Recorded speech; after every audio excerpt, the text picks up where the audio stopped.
G'day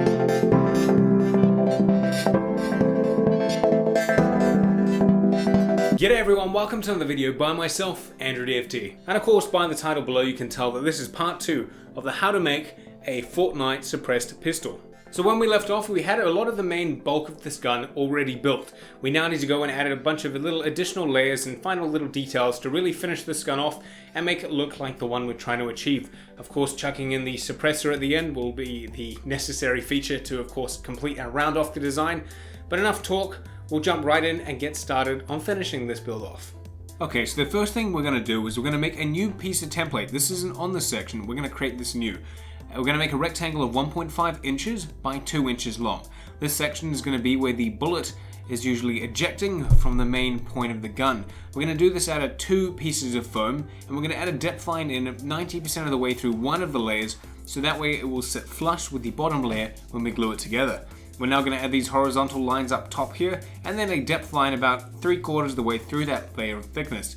This is going to act as our indicators for beveling off this section, so that way the obvious area where the bullet is supposed to eject from looks like the original design. Once we've got it in, we can of course glue the pieces together. Now you might notice it might not fit perfectly. This all depends, of course, how you have built and constructed your piece. It's all going to be different. All you need to do is adjust and indicate where the thickness needs to be, and simply make the adjustment by cutting it clean and then gluing it into position where needed.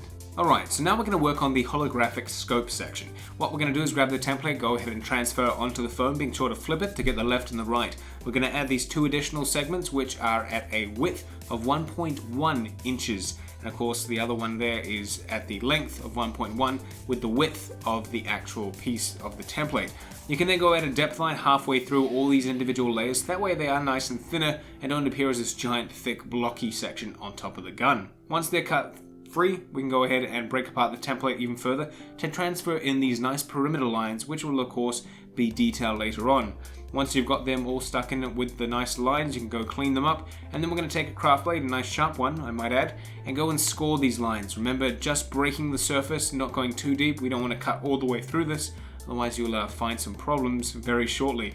Once you've of course done that, we can go ahead and start gluing these together. I'm gluing these on the outside, not on top, but on the outside of the original interior section, so that way it adds a bit more thickness, so it should give an overhang to the main body of the gun. Once of course you've got those, you can make sure it's all trimmed nicely to fit in on the inside, and once that's good, we can go ahead and glue it right on top, and it should sit perfectly in the middle. Now we have a bunch of little small things that we need to add on, which is very simple and easy to do. We can just go ahead and transfer them onto the phone, add a depth line halfway through or 3/4 of the way through.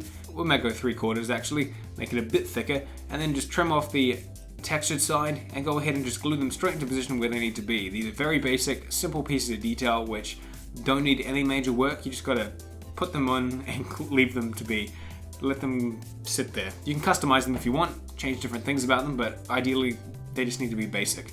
Of course, we can do the same with the trigger and the trigger guard, cutting off the texture side with the depth line, of course, and 90% of the way through the foam, and then going ahead and just making little adjustments. If it doesn't fit in 100% for some reason, just make sure it's trimmed perfectly until it is sitting there nice and correctly, all horizontal, and just glue it in with your bonding agent of choice. Okay, so it's starting to look a lot like the finished piece. We just needed to add a few more things to make sure it's of course more like the original design. We're going to add a depth line down here just above the trigger, and we're going to actually bevel this section off just to make sure it's a bit rounded. We're also going to go to the front of the gun and do the exact same by adding the depth line about 80% of the way through the foam and adding that horizontal line, and we're just going to go ahead and slice this out. This of course rounds off the design and makes it look a bit prettier. Now what we're going to do is go ahead and add the heat treatment.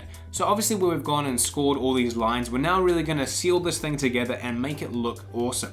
To do that, you're going to run the heat gun slowly through the foam, making sure you don't hover it over one spot for too long because you don't want to burn it.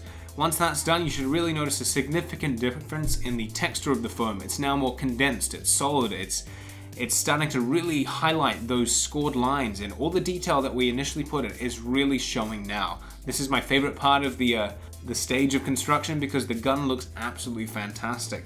Okay, so now we can work on the suppressor. I'm personally using a cardboard tube. You can use a wooden dowel, a PVC pipe, a conduit tube, or whatever you prefer. Now what I'm going to do here is I'm going to grab the tube and I'm going to make 3 circles on the EVA foam. They should all be the same diameter, they should all be literally exactly the same. Then what we're going to do is cut them free from the foam and apply these 2 lines you can see here. One is going to be a smaller and one's going to be more of a wider line. These are going to be 2 separate pieces. One's going to be, of course, where the barrel or the bullet comes out of, and the other is going to be the connecting piece of everything here. What we're going to do is go ahead and glue these sections into each end of the tube.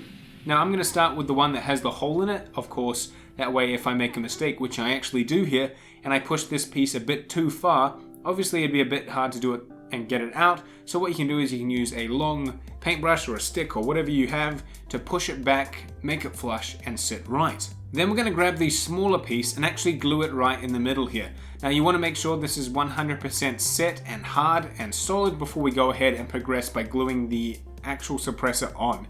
Now this isn't the most effective and strong way to actually bind these two.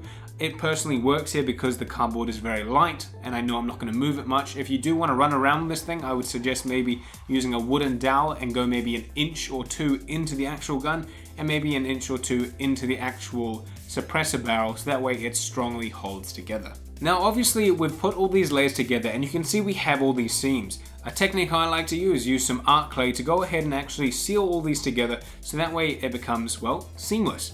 Now to do that I'm applying some water to the places I'm actually going to use this clay on, and then I'm going to make some spaghetti-like sections of this clay like you would for Play-Doh as a kid, and I'm going to slowly with water push and bind these two together. Now you want to make this as flat as possible while still covering and filling in those seams to make sure it's a nice even surface. You don't want some really ugly looking top coat to your gun. You just use some water and slowly push it down as flush as you can get. Of course it's not going to be 100% flush, that's just going to happen, but we will sand it later to make sure it does look as best as possible. Once you left that clay to dry for maybe about 24 hours, we can go back ahead and seal it up. We're going to use wooden glue. I like to use wooden glue. It's very effective, very easy on EVA foam. You can use plastic dip or whatever you prefer, but I would recommend using wooden glue because it helps seal in that clay so it doesn't crack or break off. Once you've done that and that's dried for about 12 hours, you're ready to go and paint. I simply use grays as a primer coat and then work my way up through the blacks and the whites, and then, of course, doing the final tan and all the weathering afterwards. Plenty of tutorials online for you guys to go and check those out if you want to see some more advanced. I won't be doing a tutorial here because I've done so many and it's just a very simple paint job. So that's it, all done and dusted. Hopefully you guys followed along and it was a very fun and creative process for you. Of course, for those of you who are trying this out for the first time, it might not come out exactly how you like. But remember, this is an art process. There is a lot of learning, there's mistakes to be made, but as long as you learn from those mistakes, you learn when to change out the blade, you learn how to paint better, you learn how to cut better, it's all going to improve over time. I've produced hundreds and hundreds of props, therefore mine is up to maybe a higher standard than what yours is, not to boast or anything, it's just a fact of life. Training and practice makes you better. You're just going to have to keep on making it, which is fun. I mean, hell, you get to make more props, it's not a bad thing. If you enjoy it, you'll love it. But yeah, that's pretty much it. Of course, if you want to see more of these tutorials, let me know in the comments below of what kind of design you'd like to see. If it's one of the ones you've been fantasizing about building or one for your cosplay, well, of course, let me know. And if you're new here and you enjoyed the content, please subscribe. A lot of cool content coming, a lot of tutorials coming, something there that I'm sure you're gonna like. And of course, if you followed along and you finished your piece and you're very happy with it, or you want some advice, please tag me in. I'd love to see the photo on Instagram. You can get me at Andy_DFT, and I'll give a few words of advice or congratulate you on your final prop. Well, until the next video, guys, catch you later.